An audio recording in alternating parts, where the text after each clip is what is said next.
ગુજરાત સાહિત્ય અકાદમી ગાંધીનગર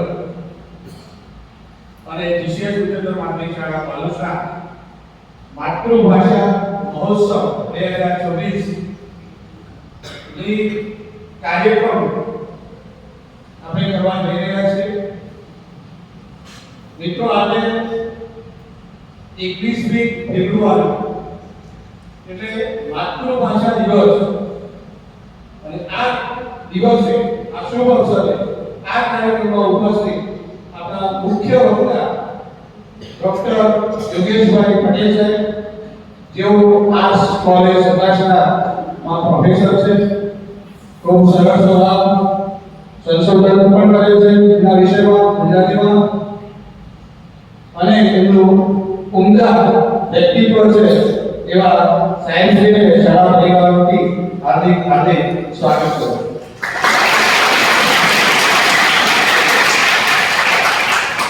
બીજા વક્તા અને મારા ભાઈ પણ છે એવા ભરતભાઈ પ્રજાપતિ,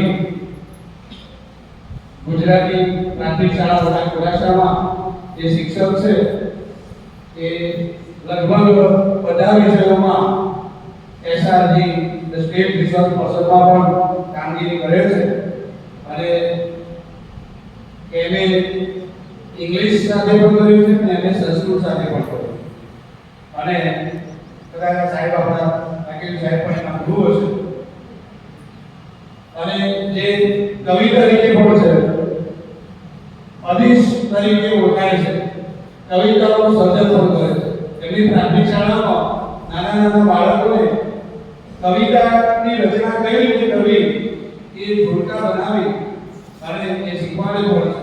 વાર્તાનું સર્જન કઈ રીતે કરવું, નિબંધનું સર્જન કઈ રીતે કરવું એ પણ ખૂબ સારી રીતે શીખવાડે છે. એવા ભરતભાઈનું પણ શાળા પરિવાર વતી હાર્દિક સ્વાગત.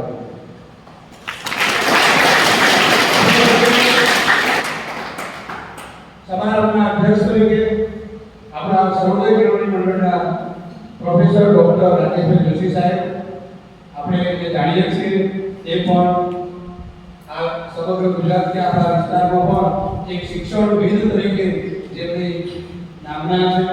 મોટિવેશનલ કાર્યક્રમો સાહેબ બહુ રહે છે, આપણને પણ એનો લાભ આપે છે, ખૂબ ઊંડું જ્ઞાન ધરાવે છે. તો આ પ્રસંગે આપણે આપણા પરિવારના સભ્ય પ્રોફેસર ડોક્ટર રાકેશભાઈ જોશી સાહેબનું પણ હાર્દિક સ્વાગત કરીએ.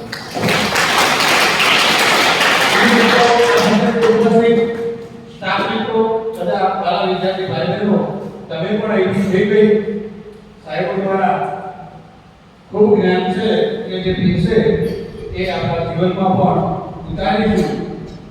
બાયપાસ નહીં જવા દઈએ, થોડું પણ જીવનમાં ગ્રહણ કરીશું તો એ આજની જે શિબિર છે, આજનો જે મહોત્સવનો પ્રસંગ છે એ ખરા અર્થમાં સિદ્ધ થશે. માતૃભાષા એ માતા તરફથી મળેલી ભાષા. બાળક જન્મે અને જે ભાષા બોલે એ માતૃભાષા. ગર્ભ સંસ્કાર દ્વારા મળતી ભાષા એ માતૃભાષા છે. બાળક જે ભાષામાં રડે, જે ભાષામાં હસે, જે ભાષામાં એની લાગણીઓ વ્યક્ત કરે, એની સંવેદનાઓ વ્યક્ત કરે, એના વિચારો રજૂ કરે, જે ભાષામાં એ સપનો જોએ એ ભાષા એટલે માતૃભાષા. આપણી માતૃભાષા કઈ છે મિત્રો? આજે 21 ફેબ્રુઆરી કયા દિવસ તરીકે ઉજવાય છે? માતૃભાષા દિવસ. આપણે જે કંઈ કાર્ય કરીએ, જે વિચાર આવે એ માતૃભાષામાં. બીજી આયામી ભાષાઓ છે પણ એ કરતા વધુ સારું બાળક પોતાની માતૃભાષામાં શીખે છે મિત્રો. અને એ વર્તન હોય, વ્યવહાર હોય, વિવેક હોય, સંસ્કાર હોય, એ માતૃભાષા તરીકે મા દ્વારા મળતી જે ભાષા છે એના દ્વારા શીખે તો એ જીવનમાં એવો સારી એવી સફળતાઓ મળે પ્રાપ્ત કરતો હોય. આપણે અંગ્રેજી ભણાવીએ છીએ પણ અંગ્રેજી તમે મોટા થાવ એટલે સિદ્ધ કરી શકો. આપણા વિદ્યાર્થીઓમાં આપણી આદિભાઈ પણ કહ્યું કે હું જે એસપી યુનિવર્સિટીમાં ગયો એટલે 2 મહિના બીજા ક્લાસમાં ગયો, ઇંગ્લિશ મીડિયમ. પણ પછી ખબર પડી ગુજરાતી ભાષાનો વિદ્યાર્થી એ ત્યાં જઈને યુનિવર્સિટીનો ગોલ્ડ મેડલિસ્ટ છે. એટલે તમે માતૃભાષામાં શીખશો, સારું શીખશો, એ ચોક્કસ વસ્તુ છે. બીજી ભાષાઓ પણ એના સાથે આવડી જશે. શુદ્ધ ઉચ્ચારણ કરતા શીખીએ, શુદ્ધ ગુજરાતી બોલતા શીખીએ તો સાચા અર્થમાં આપણે માતૃભાષા દિવસની ઉજવણી કરી કહેવાશે. વધારે ન કહેતા ફરી પણ મહાનુભાવોનું, સાહેબોનું હાર્દિક સ્વાગત કરું.